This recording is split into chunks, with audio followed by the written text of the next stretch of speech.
Want to watch football without the restrictions of blackouts or cable? Check out expressvpn.com to help you get access to all the live games. Sign up today using the link in the description to get 3 free months.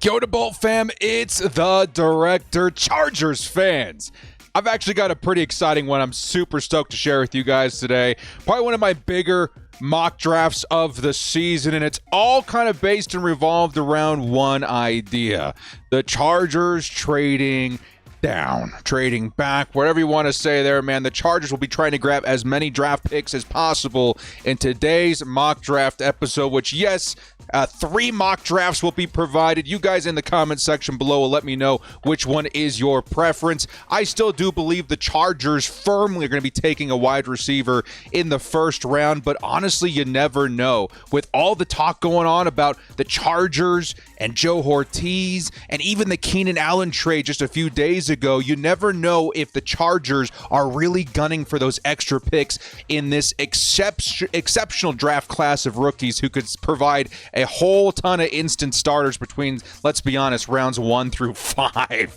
It's quite intense this year to go out and get as much capital as possible. So we're going to put that to the test today in this epic mock draft 2.0, the trade back. Before we do kick things off, guys, shout out to the sponsor, Underdog Fantasy. Use code DIRECTOR to match your first deposit up to $100. Get in on the action. Newcomers definitely take advantage of this special on screen right here. Before we do kick off, hit us up with a like and sub if you do enjoy this Chargers content. Small amount of time you guys take to the like, sub, and bell notification helps me out a lot. Let's get into it. Lights, camera, action.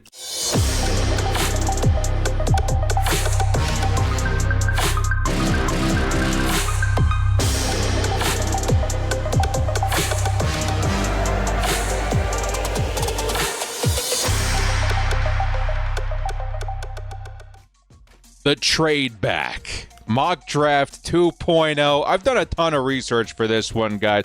Bit of a pat on the back for the director. I wanted to go another round deep in these mock drafts. Okay, the last mock draft went through rounds 1 through 3. I wanted to go into round 4 to provide a little bit more insight into some of the guys that I'm looking at. But this exercise actually kind of strenuous, trying to find out what sort of prospects that are newly in front of our eyes because of the trade down situation, which basically means instead of looking at prospects that could be found, let's say around pick number 5, I got to start looking at prospects in and around pick number 11, if you know what I mean. So let's go ahead and start things off, kick things off here with our first mock draft and trade down scenario. Probably one of the most obvious, okay? And again, this video is really inspired by a lot of the rumors that we're hearing. Huge rumors revolving around the NFL right now is that the Arizona Cardinals and Los Angeles Chargers are heavily considering trading down to the Minnesota Vikings, who are aggressively pursuing a quarterback, okay? In this instance, let's say the Chargers, right in front of a Marvin Harrison Jr. gets drafted, and maybe that was their guy. Let's say in this instance, the Minnesota Vikings are just offering something that we cannot refuse. It's time to trade down. First scenario, draft A. Let's kick it off. The Chargers will be receiving picks number 11 and 23, and the Vikings, who just recently acquired an extra first-round pick, have that strategy work out for them in terms of let's give 2 firsts to move up to number 5. They're going to receive number 5 to get their quarterback of the future, which leaves us some new names to start thinking about as Chargers fans. As to who could be available at those spots. So let's go ahead here. Round number 1, the Chargers now on the clock at pick number 11. They're going to go ahead and select their cornerback of the future. And I think this is a very likely scenario if the Chargers trade down with the Minnesota Vikings. A lot of defensive firepower at the later half, or I should say the later end of the top 10 picks. Okay, I'm talking corner, I'm talking edge, even defensive line. There's going to be some studs there. And although it could be very tempting to take a wide receiver, likely the top 3 are going to be off the board in Harrison, Neighbors, and Odunze. Why not go out there and get one of the best corners in this draft? In my opinion, the best corner in this draft being Terrion Arnold, cornerback out of Alabama. Love this dude. Very physical corner, great coverage skills, feels pretty polished. Could use a little bit more work, but honestly, in terms of corners coming into the NFL, he's as good as we've seen. I think Jesse Minter would love this dude on the defense. Yes, you can make a case like, Quinion Mitchell and stuff like that, but corner, I think, is definitely going to be in contention for the first pick at pick number 11 if the Chargers do trade down.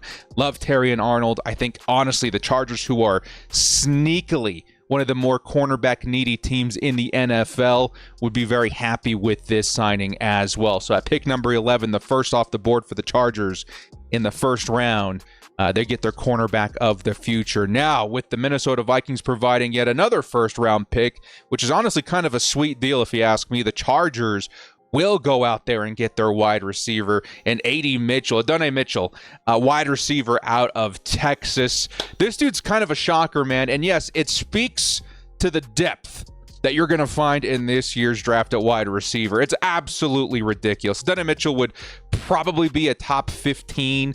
You could even squeeze him into top 10 in some years in previous drafts, right? Wide receiver this season is stupidly talented, and A.D. Mitchell is certainly one of those guys that is proving that theory correct. This dude is awesome. He's huge. I think somewhere in a realm of like 6'3", 6'4". Excellent route running, excellent hands. The dude is quite awesome, and honestly, I don't think I was prepared for what I saw at the combine, because I was like, okay, the dude's going to be awesome. He's going to be solid. He went out there and ran a friggin' 4.34, man.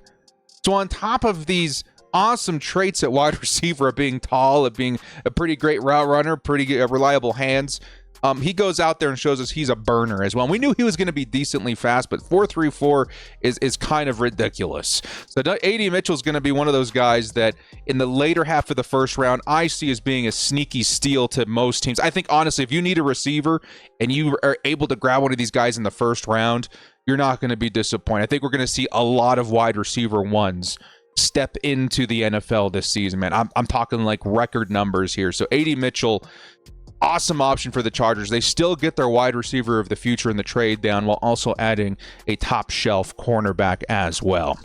All right, moving into the second round, the Chargers with 3 picks in that span, which is kind of ridiculous. I'm going to go a little bit left here, okay? A lot of people probably expect one thing or another. I'm going to switch things up a little bit and kind of go with my gut in terms of players I really do think the Chargers would be targeting at these positions, and maybe a little bit different than what we've been seeing on the channel previous, okay? So at pick number 37 in the second round, I got the Chargers taking Peyton Wilson, linebacker.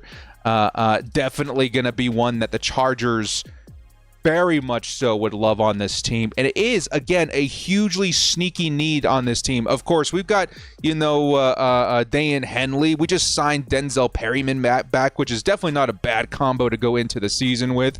But when you take a look at these Ravens defenses of the last couple of years, which the Chargers are kind of shaping their defense around, they've got a couple of stud linebackers on those rosters. Even looking at Michigan, linebacker is extremely, extremely important to those systems. And Peyton Wilson, to me, really fits the bill of the next freakish linebacker to enter the draft or to enter the NFL. The dude is huge. He's fast, extremely efficient in coverage, kind of scarily efficient in coverage, if you ask me. The dude's kind of everything that you want out of a linebacker in the present day NFL. This is likely the best linebacker in this class. One of the very few linebackers worth drafting high in the first 2 days. I really do believe that Peyton Wilson would be a strong target for the Chargers in the second round to really help round out their defense and provide that stud player in the middle of the field that honestly would benefit this defense tremendously. All right. Now let's move into the next round. The Chargers, having pick number 69, are going to select Mason McCormick, guard out of South Dakota State. This dude's kind of freakish, man, and this might be a little high. I think he's going to be climbing a little bit in the next couple of weeks, but McCormick is an awesome option at guard. This class that features so much wide receiver talent also features a lot of offensive line talent, and McCormick is an awesome option to step in and be that guy in terms of depth, but also has a lot of starting potential. You could definitely, have him compete with Jamari Sawyer, Zion Johnson, even if, but I do think that at very worst, this is an awesome depth option who's a freakishly strong, athletic kind of guy, exceptionally great in run blocking, which would certainly fit the new system the Chargers are trying to build, as well as being a very good pass blocker. He also had a pretty insane RAS score, if I do recall. I think it was honestly in like the high 9.9s, which is pretty intense, guys, when you're talking, comparing him to guys like Creed Humphrey and such. It's a pretty nice bet, I would say, in the third round if you're looking for more help on the offensive line. All right. Next at round number 4. This guy's pretty exciting. And honestly, depending on where your ADP is, you could probably switch the rounds if you wanted to for these picks. I still have Cade Stover available in some mocks that I've been doing. At the top of round 4, we're going to go ahead and snag him here as the Chargers, yes, added some tight end help this offseason.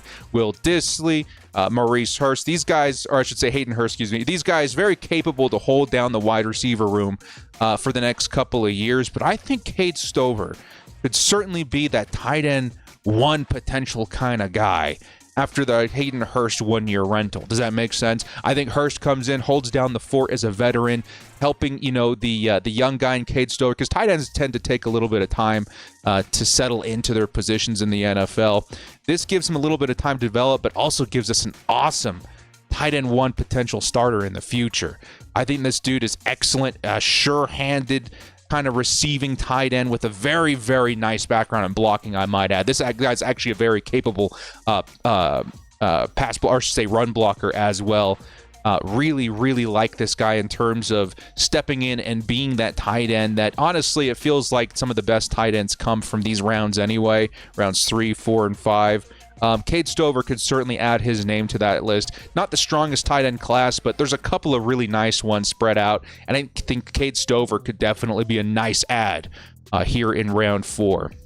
Now, of course, I don't have to do any extra work here as the Chargers have already made a trade. Unfortunately, it was for the highly beloved receiver Keenan Allen, but we do have to take into account the pick that the Chargers picked up from Chicago. In round 4 at pick 110, I got the Chargers taking Malik Washington, wide receiver out of Virginia. And I think, honestly, guys, when you're talking the Bolts wide receiver room, I would not be shocked in a trade down scenario if they double dipped at the position. I wouldn't be shocked one bit. And in this instance, the Chargers get bona fide wide receiver 1 in Adonai Mitchell, as well as Malik Washington, who would be one of the sneakiest slot threats I think you'll find in the later rounds, or say in the mid rounds this draft. This dude's actually kind of insane. He's small, I think only like 5'9", 5'8", but the dude is explosive. His acceleration, his agility, on another level.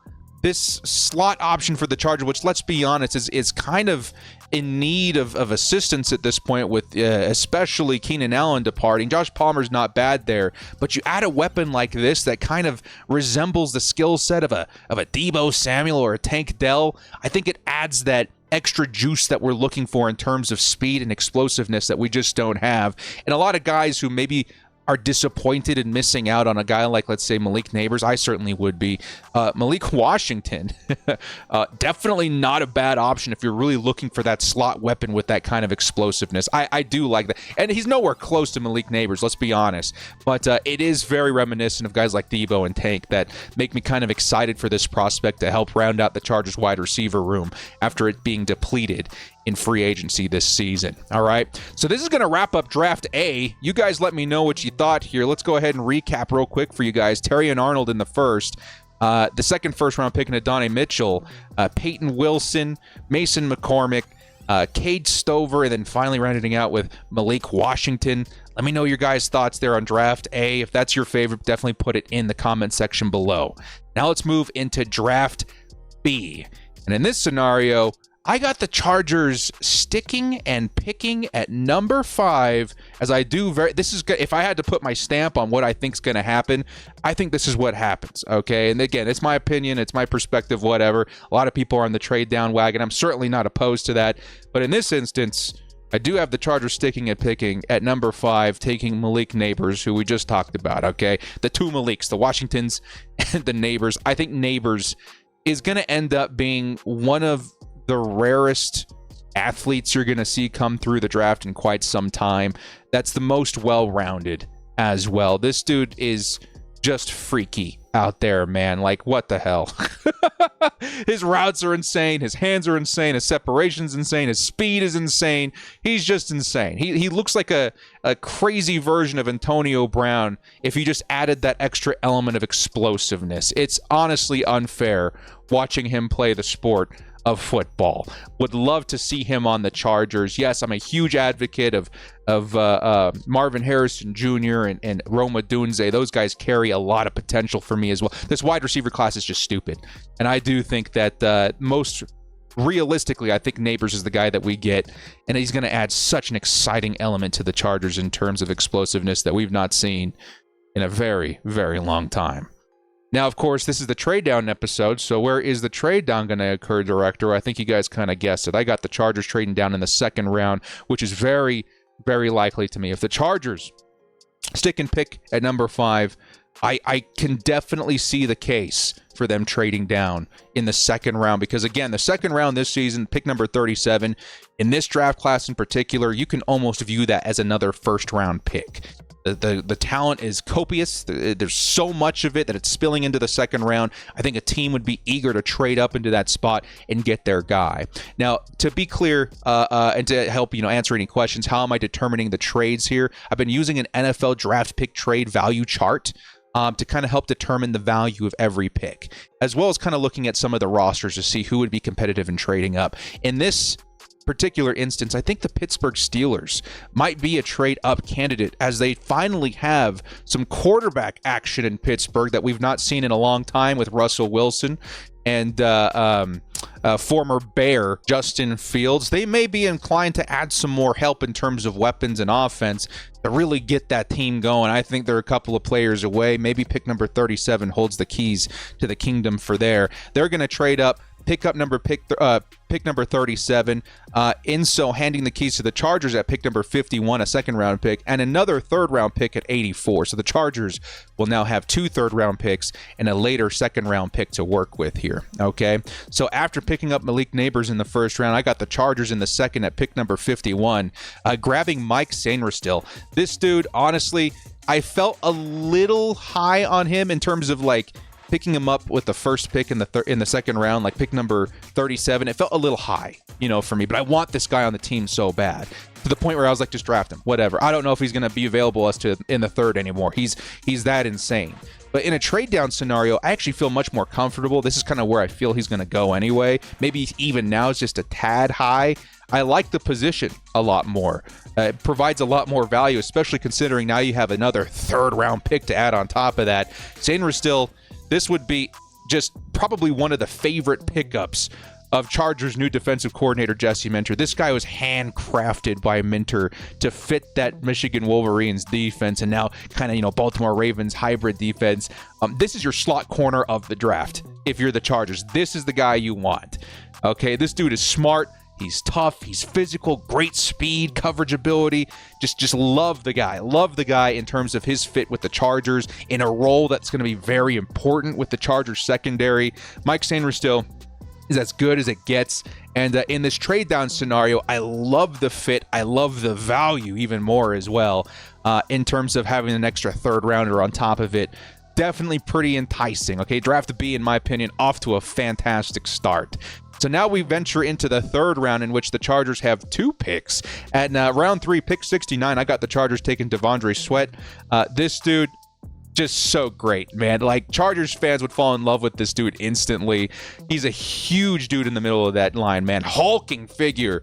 A man among children. I don't know what you say. Just this huge mass in the middle of that line who's going to gobble up blockers. Obviously going to perform well in that role, but also extremely good versus the run, and surprisingly great as a pass rusher as well. I think Chargers fans would absolutely adore this pick. We did go out there and get some help with Poona Ford recently, but I think, Poona being a little bit, older, maybe a bit of injury history behind him as well. You rotate him in with a rookie. I feel like Sweat and Poona Ford would be just an awesome combo in the middle of that line. and future starting potential, very much so in terms of Sweat, would be a very nice pickup at the top of the third round. A very exciting add, in my opinion. All right. At pick number 84, this one's actually kind of exciting. Pick 84, another pick from the Pittsburgh Steelers. This one I kind of went back and forth on because there are some guys still on the board that got me excited. I would say on defense. But this guy kept kind of, I don't know, it's speaking at the back of my mind. I got a feeling about Brendan Rice, which honestly everyone's going to say, I got a feeling about Brendan Rice because the son of Jerry Rice, he's going to have a lot of it on his shoulders to uphold his family name, obviously. But I'm looking past that. I'm looking at the football player and what he provided USC these last couple of seasons. This dude feels special in some way, especially in terms of where you're going to be grabbing him. He's going to be one of the smoothest, most effective route runners you're going to find in this class. All right? He's not going to be able to kill you with speed, but his hands, his ability to get open, his route running, it's kind of, I don't know, it stands out to me. And I don't say this lightly, especially with the recent, tragedy that befell, Chargers fans, but it kind of reminds me a little bit of the Keenan situation a little bit. Like he's not going to, and Keenan was, there was a little bit of injury on top of that that made him slide, but just the kind of guy that's going to get open and be a consistent target for your quarterback feels like a good pickup in the third round. And I like that. I think Brendan Rice is going to round out to be a very solid receiver for whatever team that picks him up. Again, he's not going to be the speed guy, but he's going to be the available guy. And I kind of like that quite a bit. I think he's around Keenan's size as well, like 6'2", 6'3", if I remember correctly. I don't know, man. I got a feeling about Brendan Rice. And I think he would be an awesome pickup. Yes, even with Malik Nabers, to the Chargers already, this pickup allows you to move Nabers around a little bit, which I like a lot. So that combo at wide receiver, we were going to go from one of the weaker wide receiver groups in the NFL with these two picks, which Brendan Rice at this point would probably be wide receiver 4 or 3, depending on what goes on with Quentin Johnston. I would feel very happy about that. Okay, so him and Josh Palmer, kind of the available guys, the dudes that are going to help move the sticks. Then you got Nabers and Quentin that are going to help stretch the field. That wide receiver room all of a sudden looks pretty strong to me. All right, let's move on to pick number 105. The Chargers in the 4th round are going to select their first offensive lineman in this draft, which again, very, very deep, in Roger Rosengarten, tackle out of Washington. And honestly, this dude kind of reminds me a little bit of a situation that we've faced in recent seasons. He's going to get docked for his shorter range. His arms, definitely not NFL caliber, but that's never really stopped the Chargers, has it? And this dude, I think, could also, he has a kind of a special background, in my opinion, okay? He played a pivotal role in protecting Penix's blind side in Washington, okay? Because, of course, him being a lefty, the right side of the line is going to be his blind side. And that kind of adds a little bit of confidence in me in terms of picking up this guy at right tackle. He's going to be an excellent pass protector. I like that. Does it fit the new role, the new system, as well as other guys at right tackle? Maybe not as much. You could definitely help, build up those traits in him as a run blocker. But in terms of keeping Justin Herbert protected, I really like this guy on the right side. And there's really no stress to throw him in there as a rookie either in his first season, as we do have Trey Pipkins out there already. So I like this pick a lot, actually. At 105, I feel like it's a very nice swing tackle, if anything. If he's a good pass protector, he should just be fine on the left side as well. But you could develop him into being your starter after the Trey Pipkins era is over. I like it, man. I think Roger Rosengarten, another testament to just how deep this class is at offensive line. And to help round out Draft B, we're going to go ahead in the 4th round and take a fan favorite, okay? And when I say fan, I'm a fan too. I'm a big fan of this guy, man. I think you can still get him at the top of the 4th round, which is beautiful, by the way. The Chargers' 2 4th-round picks are at the top, which is pretty exciting, at picks 105 and 110. So 5 picks later, we're going to be back on the board, and I'm going to be looking at Braylon Allen, man, running back out of Wisconsin. This dude, okay, first off, he just screams Greg Roman, does he not? I know it feels a little redundant. We got Gus Edwards in there. Those guys are kind of comparable if you ask me. But Allen, This dude could be running back 1 after Gus Edwards. He's a fantastic backup to Gus Edwards, if anything, right? Like, you got another Gus Edwards that's actually kind of bigger, which is kind of insane. This dude is extremely physical, staggering power. He just needs a little bit of coaching when it comes to vision, in my opinion. He needs to know how to operate in space a little bit better and find the gap. I don't know. It feels like this dude, if coached properly, could develop into a beast. Right. And I think one trait that really kind of screams that for me might be his speed. I think that may end up shocking us. I did a little bit more research and watched a little bit more of him play. And I'm like, you know what? I think at first I had him pegged in and around like a 4.55 kind of guy, especially because he hasn't run the 40. So we really don't know for certain. But my guess, honestly, with my reading and watching, I think he runs somewhere between a 4.45 and a 4.5. I think that's kind of where he's existing. Some places I was reading have him as low as 4.4, which is a 4.40 flat. Like, that's pretty insane. I think that element added on top of being able to coach a little bit more vision gives me a lot of potential here. He's also a very great blocker too, which is going to give him a lot of props in a team like the Chargers, right? 6'2", I think like 230, 240, somewhere around there, kind of ridiculous. This dude just kind of feels like the future of the Chargers if that's the route that you want to go.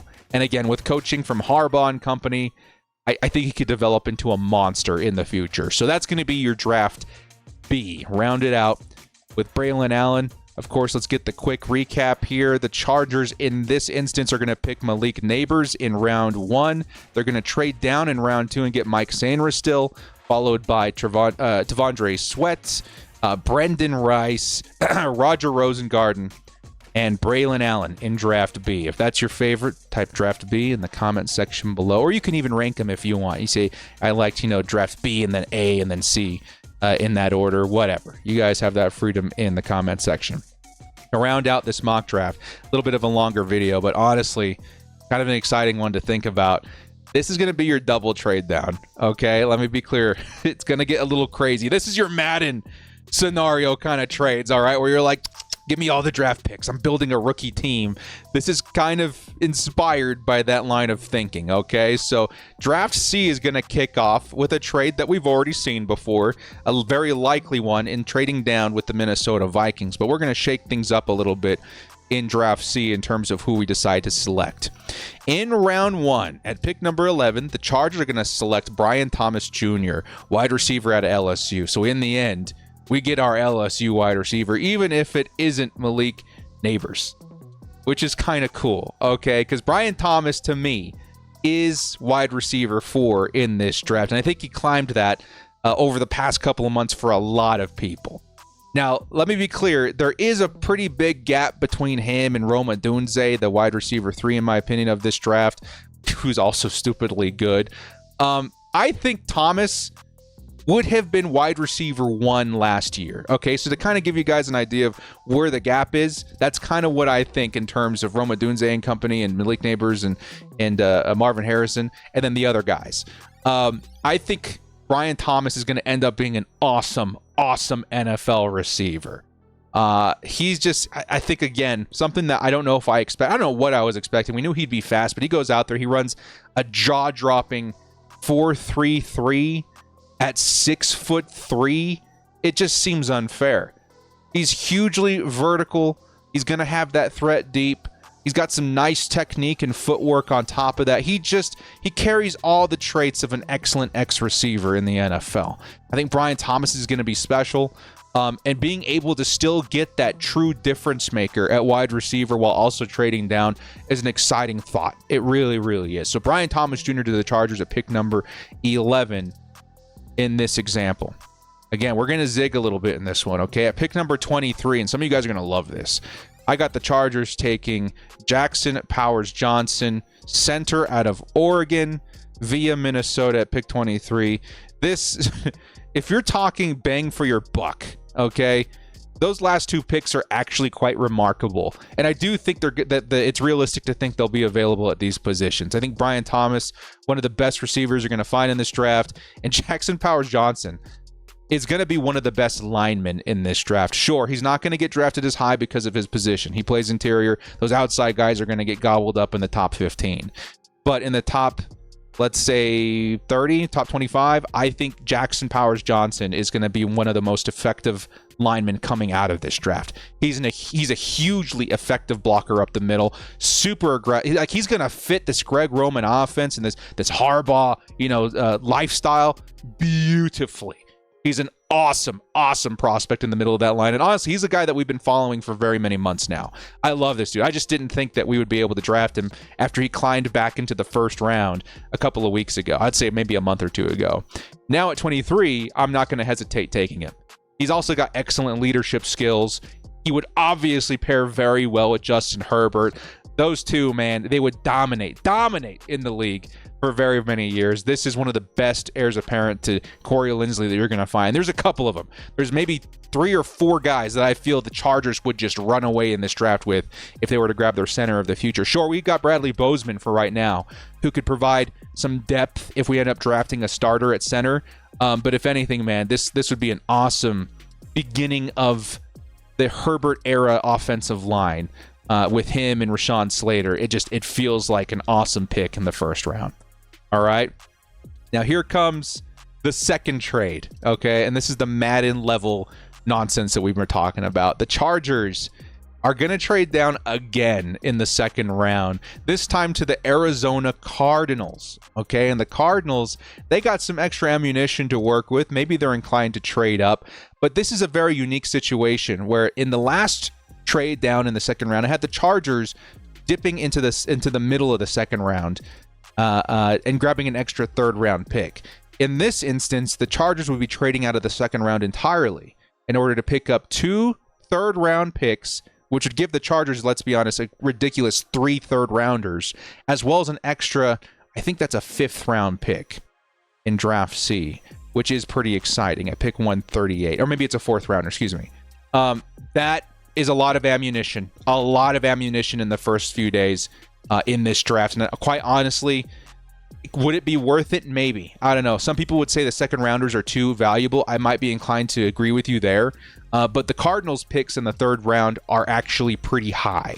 So maybe that would be worth in terms of the quantity the Chargers would be looking for. So in this instance, we trade out of the second, pick up a couple of thirds and some change. Let's go ahead and roll on. The Chargers at pick number 66 via the Arizona Cardinals are going to grab another wide receiver. And this is just one of those luxuries. When you have this many picks, 2 of your first 3 picks can be wide receiver, and that position group would be solved just overnight, just like that. Okay, after Brian Thomas Jr. in the first round, selecting Xavier Legette, wide receiver of the South Carolina, in the third round might seem a little excessive, but quite honestly, this would help round out the wide receiver room so fast. If you guys are looking, and this might be a Chargers philosophy. If you're looking for a Mike Williams potential receiver to come out of this draft with those crazy 50-50 ball potential, contested catch potential, I think Xavier Legette's going to be the guy, but with a little added juice in speed on top of that. Legette is a fantastic option for this offense, especially if you're going to pair him with like a deep threat guy, or I would say like more of an X guy in Brian Thomas. Maybe you can slip Quentin Johnston and Josh Palmer into the slot. I don't know. It feels like Xavier Legette is going to be a nice perimeter receiver for whoever drafts him. He's got that 50-50 / deep roll threat locked in. He's got some extra speed on top of that. It would be an awesome option for the Chargers. If we went from Keenan Allen and Mike Williams to Brian Thomas Jr. and Xavier Legette, the future is now. It would be quite jaw-dropping to see that tandem get to work. So it's a pretty bold strategy, going wide receiver, and offensive line in the first 3 picks. But quite honestly, those are the strongest position groups this draft. Sure, you'll say, we're going to have a little bit more depth to work with later in the draft, but these are like the cream of the crop. Like, you're getting some of the best in one of the best drafts for these positions in a long time. I kind of like that a lot. In trading down, we get a couple studs at wide receiver and one of the best offensive linemen in this class. Let's move on. The Chargers, again, with 3 third-round picks. At pick number 69, are going to select Junior Colson, linebacker out of Michigan. And again, just like we were talking with Peyton Wilson, Junior Colson is going to provide a very important important aspect of talent and a very important position on this defense. He's going to be a very solid, well-rounded linebacker who can defend the run and cover very efficiently. The one slight on him, which is going to make him more of a third rounder rather than like a second rounder, late second rounder, is probably going to be his speed, right? His speed isn't crazy. It's not terrible, but he can be beat by it at times. So if you're hoping to have him cover over the middle, if you're hoping to have him help in the run, that's fantastic, but do not line him up against a difference maker at tight end or a running back. He's probably going to get burned in terms of speed there, but still a very solid ad. He's got, I don't know, starting potential here in the next couple of years very, very quickly. I like Junior Colson. He could even step in this year and surprise a lot of us with his efficiency. So I like Junior Colson a lot. Helps round out that linebacker group pretty quickly. Now, one position that I feel like I was risking not drafting it sooner, especially when I was looking at Xavier Legette, I was like, I need to look at this other position a little bit sooner. Well, step in a guy that's going to save me in the third round. Max Melton, cornerback out of Rutgers. He's not going to be Mike Sanders still out there, but holy crap, wind him up and watch him go. This dude is climbing draft boards for a good reason. I think he was, a couple of months ago, a fifth rounder, fourth rounder. We're going to take him here at the top of the third round at pick number 71 with that trade down. And he's climbing for very good reason. He's extremely fast. He's a physical slot corner that the Chargers would lean on pretty good. Okay, he's got great speed, change of direction. He's awesome. He looks like a specimen out there. And his role with the Chargers would be very prominent. And I think that's kind of where the Chargers have a bit of an advantage here. Slot corner is going to be so important, and it's going to be a little bit more available in day 2 and 3, right? Whereas perimeter corner is going to be a lot harder to find. The Chargers may be able to supplement that a little bit with a veteran signing like Stephon Gilmore for this season until they're in a position where maybe corner, outside of guys like Terrion Arnold and these other perimeter guys at the top, 15 picks, if we're not positioned for that, we can still grab a nice slot corner in the middle rounds and feel pretty good about it. And Max Melton is a big reason why I feel pretty good about that. So the Chargers looking pretty good there. Now in round number 4, let's go ahead and grab at pick number 105, another running back of the future kind of guy here. Marshawn Lloyd, who again, another climber, another guy that started probably round 6 before the combine. He's all the way up into round 4 for me now. The dude's awesome. Okay, excellent speed, excellent agility, looks crazy fluid with pretty decent power behind him. I like the thought of pairing him up with Gus Edwards. It feels like a very nice combo. Yes, he's smaller, definitely not, lighter. He's, I think, in the 210s-ish for his size, which is pretty impressive. But he's very shifty and very good in protection. And I think the Chargers would very much so appreciate all of those traits there. So he could develop into being the Chargers running back 1 in the future with no pressure of doing so right away with Gus Edwards immediately in front of him. So I like that a lot. A lot of Chargers fans loving this guy coming out of USC recently.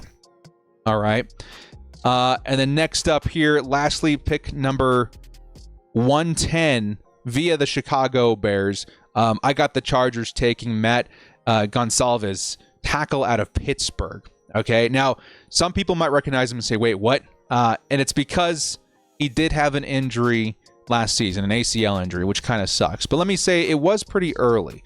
I think Gonsalves would be a much higher prospect for a lot of people if it weren't for that ACL. And again, no pressure to step in as a starter right away, even though I think he'll be ready to play come September. You're just going to miss out on a lot of valuable reps in practice and training camp. That being said, this dude is a fantastic option for the Chargers at swing tackle because he's not going to be asked to step in there and play 80% of snaps right away. You can ease him in a way, grooming your future starter at tackle maybe in 2025, while also providing a very nice safety net in case something were to happen to Trey Pipkins. He's also very versatile. I think he can play both guard and tackle. And I think the value here got me very excited in terms of, man, we're looking at round 4 and Gonsalves is still on the board. It would be a pretty solid ad with not a lot of pressure to move him onto the field before he's fully ready. So I like that quite a bit. And again, it's a luxury when you have this many picks to pick up a player like that. All right. Now here's an added bonus for you guys out there. We've been doing rounds 1 through 4 for all of these drafts. I decided with draft C to throw in round 5 as well, as the Chargers did get an extra pick from Arizona. in that scenario. Okay, so let's go ahead and continue on in draft C. With the Cardinals' extra pick, the Chargers will be selecting Ben Sinnott, tight end, or Sinnott, a tight end out of Kansas State. I guess it depends on who you ask on how to pronounce it. This dude is one of my personal favorites, okay? We talked about Cade Stover. He's got awesome tight end 1 potential. Ben Sinnott feels like a Harbaugh tight end. If you're looking for a guy that screams Greg Roman, that screams Jim Harbaugh, Sinnott's kind of the guy for me. He could end up being a steal at this price too. We often talk about some of the best tight ends coming out of these mid rounds, these mid to late rounds. This is the kind of guy I'm talking about, okay? He's extremely versatile, and the biggest reason why I think he'll fit Harbaugh's vision in particular is because of how much you can move him around. You know, you can put him as a run blocker, you can put him as a slot weapon, you can put him as a inline blocker. Doesn't matter. The dude is awesome, and his movement is wild for his size too. I think he's in and around 6'5", 6'4", but the dude, he can get open. He's weirdly fluent for that size, and I love that. He can get open. He's got nice hands. He's a stupidly capable blocker. I just love the versatility in this man's game, and I love the potential in the ad for the Chargers, again, who do have a couple of tight ends entering via free agency. 4 tight ends feels like the number. I think in this offense, you need 4. A rookie stepping in would be an awesome option, as you can have time to groom them as well as find out their role and let them play a little bit of backup before entering into the fold as a starter in the next couple of years. So, send it to me. Awesome prospect at 138. The fruits of our labors in terms of trade down, I'd feel very good about it. And to finally wrap up this draft C, the Chargers do have another 5th round pick at pick number 140, just 2 picks later. I'll have the Chargers, again, with a luxury situation here, picking up BPA, in my opinion, Cole Bishop, safety out of Utah. Now, again, this is not a huge need for the Chargers. Safety is pretty good right now. We got Alohi Gilman, we got Derwin James. Not much to worry about. But what about the backups, right? What are we looking at? AJ Finley? JT Woods? It looks okay. We don't really know what's going on with Woods right now, but it could be better. And that's why I love Cole Bishop in this defense.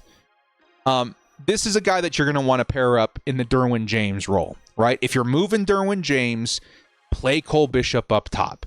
If you're playing Cole Bishop, or if you're playing Derwin James in coverage, put Cole Bishop in the box, right? He's wildly physical and versatile. Again, he can play up high. He can play in the box. Try him at linebacker, for heaven's sakes. Like, I think this dude is awesome. He's great. He's well-rounded. 6'2", great speed, great pursuit, versatile defensive kind of weapon. I love the idea of what Cole Bishop could be in the NFL. And again, in this luxury extra pick kind of situation, there is no pressure to push him in if he's not ready. We've got Derwin friggin' James. You know what I mean? I honestly think that Cole Bishop could develop into a very nice weapon, maybe even a little bit of a slot guy for the Chargers too, given that kind of space to develop. So this feels like an awesome draft to me. Draft C is pretty exciting, if you ask me. Let's go ahead and recap it real quick. The Chargers are going to start things off with Brian Thomas Jr., Jackson Powers Johnson, Xavier Legette, Junior Colson, Max Melton, Marshawn Lloyd. Christ, there's so many picks. Matt Gonsalves, Ben Sinnott, and Cole Bishop. Very strong draft. Of course, the benefit of the extra round for those of you guys wanting to vote out there. But super exciting thought in terms of if you want to get crazy and go Madden franchise kind of rebuild, let's get some serious number of rookies on here, then Draft C is probably for you. So you guys in the comment section below, let me know what your favorite drafts were, man. Draft A, which again, I'm not going to go through and show you the photos, but just as a little reminder, started with Terrion Arnold and Adonai Mitchell, rounded out with guys like Cade Stover and Malik Washington. Definitely not bad. Draft B had Malik Neighbors at the top. We definitely want to hit on that wide receiver position, while also getting guys like Brendan Rice, Mike Sainristil, and Braylon Allen. Super exciting. And then finally, the draft that we just saw with Brian Thomas, Jackson Powers Johnson, and then guys, lots of names in the middle like Marshawn Lloyd, Gonsalves, Sinnott, Cole Bishop, etc., etc. Let me know which ones that you guys enjoy. Draft A, B, or C in the comment section below. You can even rank them 1 to 3 if you want. Any of these of which I'd be pretty excited about. Me personally, you're asking me, director, which draft would you lean towards? Which is the one that makes the most sense for you in this year and years to come? It's probably going to be this one. I like draft B, where we get to get Malik Neighbors. I think Malik Neighbors is a difference maker at wide receiver. I think he's going to be a hugely separated from the pack kind of weapon in the NFL, while also being able to trade down in the second round. Getting the second round pick, mind you, I think is still pretty important to me. Being able to grab Sanders still, being able to grab Sweat, being able to grab Rice, being able to grab Braylon Allen. Who else did we grab in this one? Rosengarten. Like, I favor draft B, but quite honestly, it's that kind of season where I would be pretty happy with any of them. All of those drafts were pretty exciting. But for me, I think Malik Neighbors is special. I kind of want to help myself out by trying to get him on the team. So you guys let me know in the comment section what you thought. Well, guys, thank you so much for joining me. This has been The Director, one of the longer episodes this year, but super fun to cover with you guys. We'll catch you next time. As always, bolt up, stay frosty, and expect the Joe Ortiz trade down, man. I can kind of feel it in my nuggets.